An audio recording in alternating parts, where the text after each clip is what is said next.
पलक की शादी विजय से होती है, जो बंसीपुर नामक गांव में रहा करता था। विजय के परिवार में उसकी मां गायत्री ही थी। बस उसके पिता का देहांत उसके बचपन में ही जो हो चुका था। पलक का ससुराल में पहला दिन होता है। पलक सुबह सुबह जल्दी उठकर नहा धोकर तैयार हो जाती है और कमरे से बाहर जाकर देखती है। लगता है माँ जी अभी तक नहीं उठी।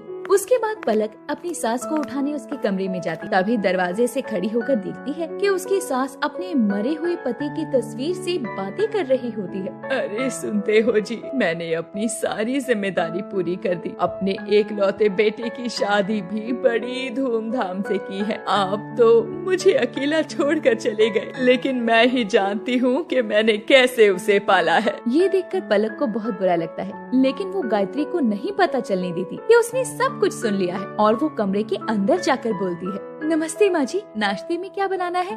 बहू तू अभी रहने दे, मैं बना लूंगी नाश्ता सबके लिए। लेकिन क्यों? तेरी सास इतनी बुरी नहीं है जो शादी के दूसरे दिन ही तुझसे काम करवाना शुरू कर दे। अभी थोड़े दिन तो आराम कर ले, फिर तो तुझे ही घर की जिम्मेदारियाँ संभालनी है ना। नहीं माँ जी, थोड़े दिन बाद तो मैं ही संभालूंगी, तो अभी क्यों नहीं? और जिम्मेदारियाँ संभालने के लिए मैं तैयार हूँ। अच्छा चल ठीक है। पलक जाकर सबके लिए नाश्ता बना कर लाती है और सभी मिलकर नाश्ता करते हैं। ऐसे ही कई दिन गुजरते हैं। एक दिन विजय अपने रूम में बैठा हुआ फोन चला रहा होता है। तभी पलक जाकर उससे बोलती है, विजय जी आपसे कुछ पूछूं तो बताएंगे? हाँ बिल्कुल, पूछो क्या हुआ है? पापा जी आप लोगों को छोड़कर कब गए? पापा जी जब मैं 1 साल का था तब उनका एक कार एक्सीडेंट में देहांत हो गया। जब से ही माँ अकेली हैं। तो मम्मी जी ने दूसरी शादी क्यों नहीं की? वो अभी भी जवान लगती है। हाँ पहले कम उम्र में शादी हो जाती थी ना, तो मम्मी की भी कम उम्र में ही शादी हुई थी, इसीलिए वो भी जवान लगती हैं। लेकिन उन्होंने मेरी वजह से दूसरी शादी करने का कभी नहीं सोचा। आपकी वजह से? क्यों? मम्मी को लगता था अगर वो दूसरी शादी करेंगी तो लोग उन्हें मुझसे दूर कर देंगे। मतलब मम्मी आपसे बहुत प्यार करती हैं और बहुत मुश्किलों से अकेले आपको पाला है। मैं कभी भी उन्हें आपसे दूर नहीं करूंगी और ना ही होने दूंगी। इतना बोलकर पलक जाकर सो जाती है। ऐसे ही कई दिन बीत जाते हैं। वो अपनी सास को अकेले गुमसुम देखा करती और मन ही मन सोचती, मम्मी जी को कितना अकेलापन महसूस होता होगा। उन्हें भी तो किसी के साथ की जरूरत है ना, जो उनसे बात कर सके, उनके साथ रहे। मुझे तो कुछ करना ही होगा मम्मी जी का अकेलापन दूर करने के लिए। पलक ऐसा सोच ही रही थी, तभी दरवाजे की बेल बजती है। पलक दरवाजा खोलती है तो देखती है कि उसके अंकल आए हुए होते हैं, जिनका नाम पवन था। पवन की बीवी कुछ महीने पहले ही उन्हें छोड़कर जा चुकी। उसके बाद पलक पवन को अंदर आने के लिए बोलती है, अरे पवन अंकल आप, नमस्ते, आइए अंदर आइए। हाँ बेटा नमस्ते, मैं तुमसे मिलने तुम्हारे घर गया था। पता लगा तुम्हारी शादी हो गई है। तुम तो जानती हो तुमसे मिले बिना मैं देश से बाहर नहीं जा सकता था, इसीलिए तुम्हारे ससुराल ही तुमसे मिलने आ गया। ये तो आपने बहुत अच्छा किया अंकल। तभी वहाँ गायत्री आती है। नमस्ते जी नमस्ते, कैसी हैं आप? नमस्ते पवन जी, मैं ठीक हूँ, आप बताइए। हाँ मैं भी ठीक हूँ। सबकी आवाज सुनकर विजय भी वहाँ आ जाता है। पवन अंकल आप कैसे हैं और कैसे आना हुआ? बिल्कुल ठीक हूँ, तुम बताओ विजय बेटा कैसे हो? वो मैं बाहर जा रहा था ना, तो सोचा तुम लोगों से मिलता चलूं, और पलक बिटिया की भी बहुत याद आ रही थी। ये तो बहुत अच्छा किया आपने जो आप मिलने आ गए। अब जब तक आपका टिकट नहीं हो जाता आप हमारे घर ही रुकें। नहीं नहीं, इसकी जरूरत नहीं है। नहीं अंकल, विजय सही बोल रहे हैं, आप हमारे साथ ही रुकिए। अरे जब बच्चे इतनी जिद कर रहे हैं तो कुछ दिन रुक जाइए ना हमारे साथ ही। उसके बाद पवन उनके घर रुक जाता है और ज्यादातर पवन और गायत्री एक साथ ही समय व्यतीत किया करते। दोनों की उम्र लगभग एक बराबर होने से वो दोनों एक दूसरे को अच्छे से समझ भी पा रहे थे। ये सब देखकर एक दिन पलक विजय से जाकर बोल ही देती है, विजय जी मुझे आपसे एक बात करनी है। हाँ बोलो, क्या बात है? आप तो जानते हैं मम्मी जी और पवन अंकल बहुत खुश रहते हैं एक दूसरे के साथ, तो क्यों ना हम उन दोनों की दूसरी शादी कर दें? अरे तुमने तो मेरे मुंह की बात छीन ली। मैं भी तुमसे यही कहने वाला था, पर मुझे लगा पता नहीं तुम मम्मी के बारे में क्या सोचोगी। मेरी इतनी छोटी सोच नहीं है विजय जी। मम्मी जी को भी पूरा हक है अपनी खुशियों को जीने का, अपनी जिंदगी में रंग भरने का। वो दोनों बातें कर रहे थे, तभी वहाँ गायत्री और पवन आ जाते हैं और उन दोनों की सारी बातें सुन लेते हैं। और फिर गायत्री गुस्सा करने लगती है, तुम दोनों ये क्या बातें कर रहे हो? ऐसा नहीं हो सकता, अपने दिमाग से ये ख्याल निकाल दो। ऐसा कहती हुई गायत्री तो वहाँ से चली जाती है। फिर पवन बोलता है, ये बात गलत है तुम्हारी बच्चों, ऐसा नहीं हो सकता।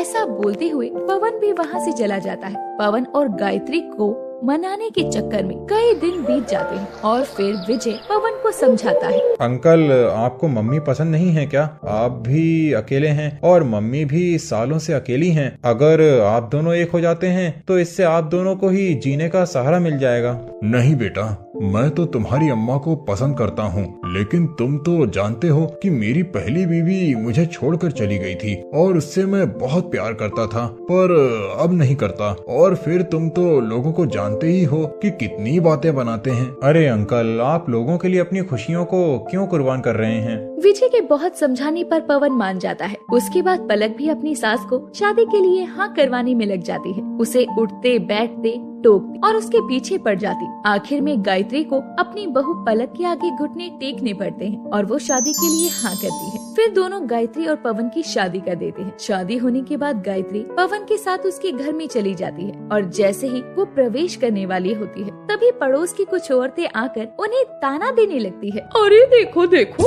इस बुढ़िया को भी सहन नहीं हुआ, इस अधेड़ उम्र में आकर शादी कराई। पोता पोती खिलाने की उम्र में दूसरी शादी कर रहे हैं ये दोनों। अरे सही कह रही हो, ये वही है ना जिसकी बीवी भाग गई थी और अब इस उम्र में दूसरी लाया है। औरतें ऐसे ही बातें बनाकर हंस रही थी। तभी वहाँ पलक आ जाती है और बोलती है, आपको इससे क्या करना है आंटी जी? इंसान को अपनी जिंदगी जीने और खुशियों का पूरा अधिकार है। आप होती कौन है ऐसा बोलने वाली? पलक की बातें सुनकर वो औरतें वहाँ से चली जाती है। पलक अपनी सास को कहती है, मम्मी जी, अंकल जी, आपको फिक्र करने की कोई जरूरत नहीं है। जब तक मैं आप लोगों के साथ हूँ आपको कोई कुछ नहीं कह सकता। और इन लोगों का क्या है, लोगों का तो काम ही होता है बातें बनाना। आप इन पर ध्यान मत दीजिए। उसके बाद गायत्री और पवन अपने घर में रहने लगते हैं और दोनों एक दूसरे के साथ बहुत खुश रहते हैं। गायत्री बहुत खुश थी। ऐसे ही दिन बीतते हैं। फिर एक दिन गायत्री और पवन खाना खा रहे थे, तभी दरवाजे की बेल बजती है। लगता है दरवाजे पर कोई है, तुम खाना खाना, मैं देखता हूँ। पवन जाकर बाहर देखता है तो उसकी पहली बीवी रूपा खड़ी थी और वो बहुत रो रही थी। उसे देखकर पवन बोलता, तुम यहाँ पर क्या कर रही हो? पवन जी, मुझे माफ कर दीजिए, मैंने आपको छोड़कर बहुत बड़ी गलती की। इससे पहले पवन कुछ बोल पाता, रूपा उसके गले लग जाती है। ये सब गायत्री देख रही थी। गायत्री को ये सब देखकर बहुत बुरा लगता है, लेकिन वो कुछ नहीं बोलती। पवन रूपा को घर में बुला लेता है और रूपा गायत्री के पास आकर बैठ जाती है और गायत्री से पानी मांगती है। गायत्री, एक गिलास पानी मिलेगा? हाँ, अभी लेकर आती हूँ। गायत्री रूपा को पानी लाकर देती है और रूपा बोलती है, थैंक यू गायत्री, मुझे माफ करना, मैं तुम लोगों को डिस्टर्ब कर रही हूँ, लेकिन मैं कर भी क्या सकती थी। जिस आदमी से मैंने दूसरी शादी की उसने मुझे बहुत मारा और घर से निकाल दिया। इस शहर में मैं किसी को जानती नहीं थी पवन के सिवाय, इसलिए मुझे यहाँ आना पड़ा। अरे कोई बात नहीं, तुम हमारे साथ रह सकती हो। अरे तुम तो बहुत अच्छी हो, जितना सुना था उससे ज्यादा अच्छी हो। तुम चिंता मत करो, मैं पवन को तुमसे छीनने नहीं आई हूँ। ऐसा बोलकर रूपा हंसने लगती है और पवन रूपा को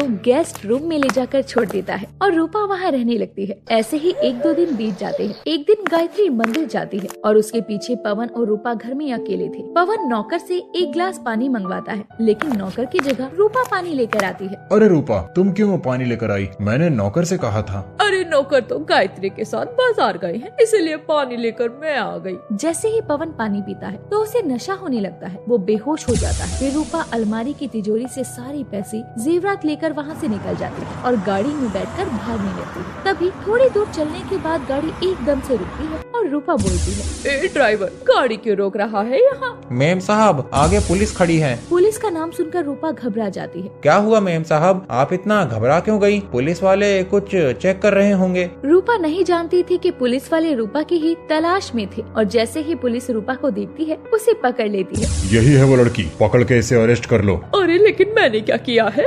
अच्छा, तुम्हें ये नहीं पता कि तुमने क्या किया है? हमें पागल समझ रही हो क्या? लेकर चलो इसे लॉकअप में। पुलिस रूपा को ले जाकर लॉकअप में बंद कर देती है। रूपा चीखती चिल्लाती रह जाती है। थोड़ी देर बाद वहाँ पवन आता है और रूपा पवन को देखकर बोलती है, अरे अच्छा हुआ पवन तुम आ गए, इन्हें कहो ना कि मैं चोर नहीं हूँ। रूपा की ये बात सुनकर पवन हंसने लगता है और हंसते हंसते बोलता है, तुम्हें क्या लगा मुझे पता नहीं चलेगा? तुम इतनी बड़ी चोरी करके मेरे घर से भाग जाओगी? अरे मैंने कोई चोरी नहीं की। अच्छा, तो फिर मुझे बेहोश कर सारे पैसे लेकर कहाँ जा रही थी तुम? अरे मैंने कुछ नहीं किया पवन, मेरी बात पर यकीन तो करो।